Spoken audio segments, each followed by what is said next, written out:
আসসালামু আলাইকুম। সবাইকে স্বাগত জানাচ্ছি বিডিভিউজে। আপনাদের সঙ্গে আছি আমি তাসনিম হোসাইন। যুক্তরাষ্ট্রে ভারতের শিখ স্বাধীনতাকামী তথা খালিস্তানপন্থী প্রবাসী নেতা গুরপদ বন্দ সিং পান্নুন হত্যাচেষ্টার ষড়যন্ত্রে জড়িত থাকার অভিযোগকে কেন্দ্র করে বড় ধরনের অস্বস্তিতে পড়েছে নরেন্দ্র মোদী সরকার। যুক্তরাষ্ট্রের একটি আদালত খালিস্তান আন্দোলনের নেতা পান্নুনের হত্যাচেষ্টা মামলায় ভারত সরকারকে তলব করেছেন।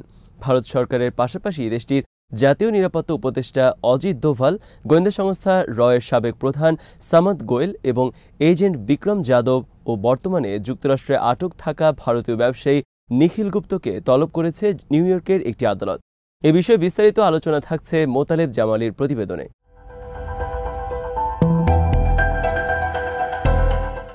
ভারতীয় সংবাদ মাধ্যম এনডিটিভি ও দ্য প্রিন্টের প্রতিবেদন অনুসারে মার্কিন আদালতের আদেশে বলা হয়েছে, আগামী ২১ দিনের মধ্যে ভারত সরকার এবং যাদের নাম উল্লেখ করা হয়েছে তাদের সবাইকে জবাব দিতে হবে। পান্নুনের সামাজিক যোগাযোগ মাধ্যম এক্স অ্যাকাউন্ট থেকে এই তলবের বিষয়টি জানা গেছে। যুক্তরাষ্ট্র এবং কানাডার নাগরিকত্ব থাকা পান্নুন ভারতের নিষিদ্ধ খলিস্তানপন্থী সংগঠন শিখ ফর জাস্টিস বা এসএফজে এর নেতা। যুক্তরাষ্ট্র, কানাডা, যুক্তরাজ্য সহ কয়েকটি দেশে সক্রিয় রয়েছে এই সংগঠনটি।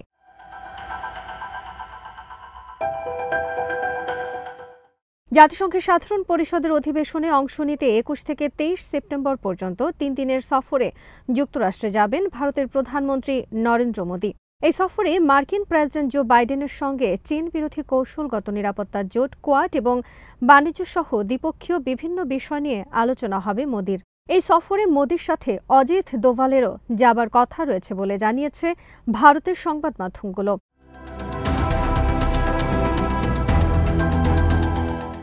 মোদী সফরে যাওয়ার আগ মুহূর্তে ভারতের শীর্ষ জাতীয় নিরাপত্তা কর্মকর্তাকে নিউ ইয়র্কের আদালতে তলব ভারতের জন্য বিব্রতকর পরিস্থিতি তৈরি করেছে। এই ঘটনাকে যুক্তরাষ্ট্রের দিক থেকে ভারতকে একটি বড় ধাক্কা দেওয়ার ঘটনা হিসেবেই বিবেচনা করছেন বিশ্লেষকরা।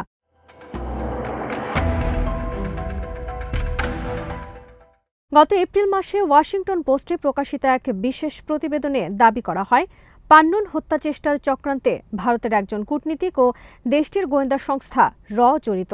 এই প্রতিবেদন প্রকাশের কিছুদিনের মধ্যে যুক্তরাষ্ট্র আনুষ্ঠানিকভাবে এই চক্রান্তে ভারতের জড়িত থাকার অভিযোগ তোলে। এরপর ভারত বিষয়টি আনুষ্ঠানিকভাবে তদন্ত করে দেখা হবে এবং উচ্চ পর্যায়ের তদন্ত কমিটি গঠনের কথা তারা জানায়।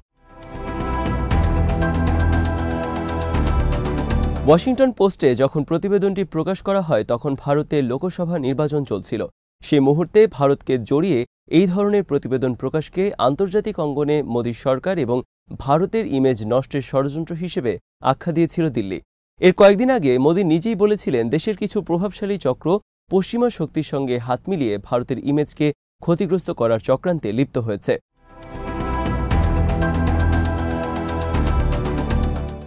ভারতের অভিযোগ খারিজ করে দিয়ে মার্কিন প্রেসিডেন্টের দফতর হোয়াইট হাউসের কর্মকর্তা কারিন জে-পিয়েরে কিছুদিন আগে বলেছেন, পান্নুনকে হত্যার ব্যর্থ ষড়যন্ত্রের কথা আমরা বারবার বলে আসছি।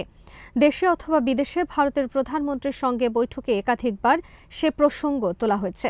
এদিকে ওয়াশিংটন পোস্টের প্রতিবেদনে বলা হয়েছে, পান্নুনকে হত্যার রয়ের পরিকল্পনার কথা অজিত দোভালও জানতেন। বিশ্লেষকদের মতে অজিত দোভাল সহ ভারতের কর্মকর্তাদের বিরুদ্ধে সমন জারির এই ঘটনা কোয়াডের ২ সদস্য দেশের মধ্যে কিছুটা হলেও সম্পর্কের টানাপোড়েন সৃষ্টির ইঙ্গিতই বহন করে।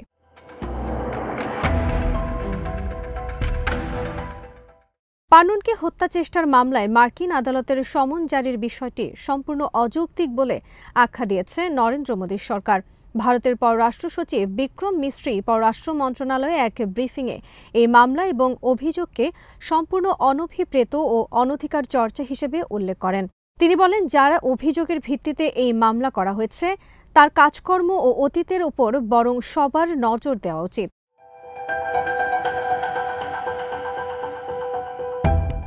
গত বছরের নভেম্বরে ভারতীয় বংশোদ্ভূত কানাডার নাগরিক ও খালিস্তান আন্দোলনের এক নেতাকে হত্যায় ভারতের জড়িত থাকার অভিযোগ এনেছিলেন কানাডার প্রধানমন্ত্রী জাস্টিন ট্রুডো।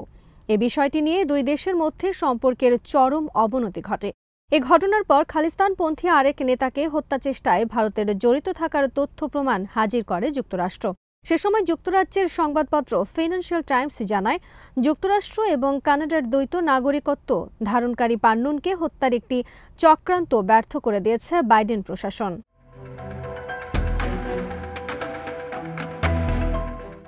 মোদির যুক্তরাষ্ট্র সফরকালে বাইডেনের সঙ্গে বৈঠকে পান্নুন ও মার্কিন আদালতের সমন জারির প্রসঙ্গ উঠবে কিনা সে বিষয়ে ভারতের পররাষ্ট্র সচিব কিছু জানাননি। তবে ধারণা করা হচ্ছে যুক্তরাষ্ট্রে খালিস্তানপন্থীদের অপতৎপরতার বিষয়টি আলোচিত হবে।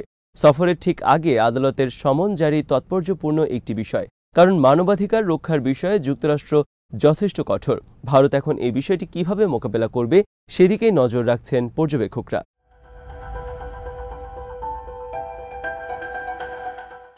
মামলার অন্যতম অভিযুক্ত নিখিল গুপ্তকে সম্প্রতি চেক প্রজাতন্ত্রের পুলিশ গ্রেফতারের পর তাকে যুক্তরাষ্ট্রের হাতে তুলে দেওয়া হয়েছে। নিখিল গুপ্ত গত জুনে ভারত থেকে চেক রিপাবলিকের রাজধানী প্রাগে যান এবং সেখানেই তাকে গ্রেফতার করে চেক পুলিশ। সে সময় নিখিল সেদেশের একটি আদালতে আবেদন করেন যে তাকে যেন যুক্তরাষ্ট্রে পাঠানো না হয়, কিন্তু আদালত সেই আবেদন খারিজ করে দেন। ফলে তাকে যুক্তরাষ্ট্রের কাছে প্রত্যর্পণের ক্ষেত্রে আর কোনো বাধা ছিল না।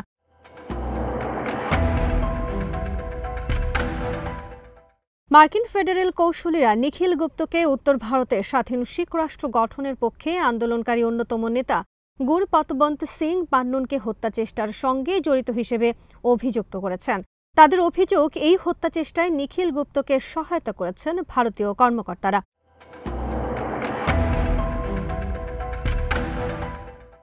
ওয়াশিংটন পোস্টের প্রতিবেদনে সম্প্রতি দাবি করা হয়েছে, পান্নুন হত্যার জন্য দল ভাড়া করেছিলেন ভারতীয় গোয়েন্দা সংস্থা রয়ের এজেন্ট বিক্রম যাদব।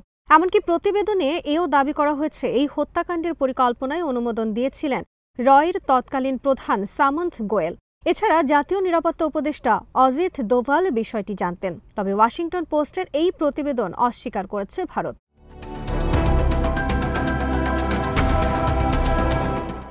জানা গেছে, পান্নুনের আইনজীবী অ্যাটর্নির মাধ্যমে মামলাটি দায়ের করেছেন মার্কিন ফেডারেল কোর্টে। মামলার মাধ্যমে পান্নুন ক্ষতিপূরণ চেয়েছে ভারত সরকারের কাছে। গত বছর পান্নুনকে হত্যার ছক কষেছিল ভারত। এমন অভিযোগে এই ক্ষতিপূরণের দাবি করেছেন এই ভারতে শিখ সম্প্রদায়ের জন্য স্বাধীন রাষ্ট্র খলিস্তান প্রতিষ্ঠার আন্দোলনের এই নেতা।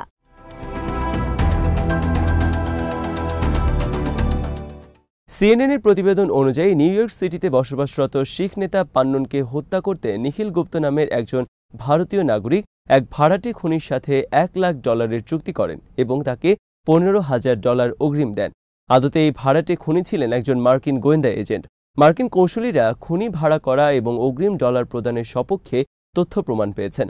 নিখিল গুপ্তর বিরুদ্ধে আনা অভিযোগ প্রমাণিত হলে তাকে 20 বছর পর্যন্ত জেল হতে পারে।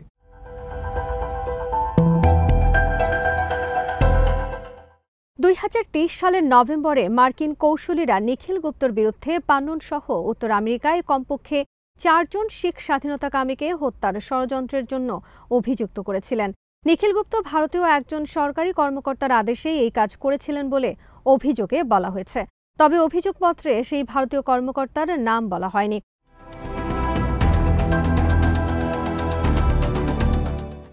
ভারতের কর্মকর্তারা অবশ্য হত্যাকাণ্ডের ষড়যন্ত্র সম্পর্কে তাদের যে কোনো ধরনের সংশ্লিষ্টতার অভিযোগ অস্বীকার করে বলেছেন, এ ধরনের পদক্ষেপ সরকারি নীতিবিরোধী। নিখিল গুপ্তর বিরুদ্ধে অভিযোগ তদন্তের জন্য একটি কমিটি গঠন করা হয়েছে বলেও তারা জানান।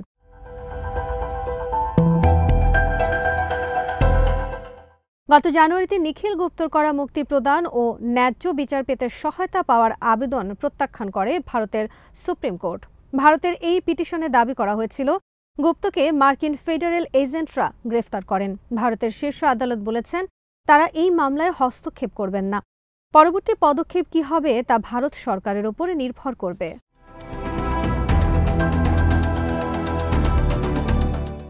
চলতি বছর যুক্তরাষ্ট্রের জাতীয় নিরাপত্তা উপদেষ্টা জ্যাক সুলিভান এবং উপ পররাষ্ট্রমন্ত্রী কার্ট ক্যাম্পবেল সহ ঊর্ধ্বতন মার্কিন কর্মকর্তারা একাধিকবার ভারত সফর করেছেন।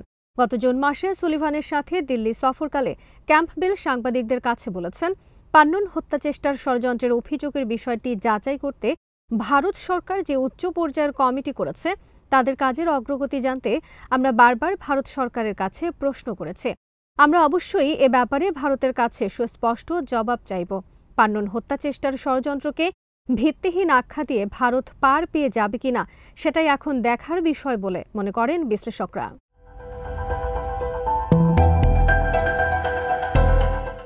আজ এখানেই শেষ করছি। সবাই ভালো থাকুন, সুস্থ থাকুন আর দেখতে থাকুন বিডি ভিউজ। চ্যানেলটি ভালো লাগলে সাবস্ক্রাইব করুন, সংযুক্ত থাকুন আমাদের ফেসবুক পেজে। আল্লাহ হাফেজ।